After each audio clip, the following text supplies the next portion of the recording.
An Australian man has revealed how he survived an Islamic terror attack by hiding under an office desk as 3 gunmen opened fire and a suicide bomber blew himself up in Kenya, leaving at least 15 dead. The extremists, one wearing a green belt laden with grenades, were seen on CCTV blasting their way into a hotel and office complex in Nairobi after detonating multiple car bombs outside a nearby bank. Simon Crump, originally from Sydney, has worked in Kenya's capital for the past 5 years.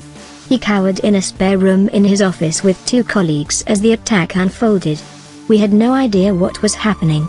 Gunshots were coming from multiple directions. You're hiding under a desk trying to figure out what's going on, and you just don't know," he said. Mr. Crump, who barricaded himself in the room for nearly 3 hours waiting for the danger to subside, told he heard footsteps, gunfire and explosions coming from in and around the building. "It's quite nerve-wracking, because you just don't know whether the noises you're hearing, whether it's people, whether it's police, whether it's terrorists, you just don't know what those noises are," he said.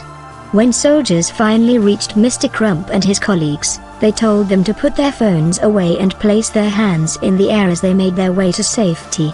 Mr. Crump said he could still hear the sounds of gunfire as he was evacuated.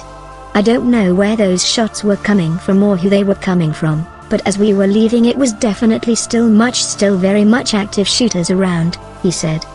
"I've been here 5 years, and obviously you're aware of the security issues and the fact that hotels and corporate office blocks and shopping centers are high targets, but I think we've had a full sense of security."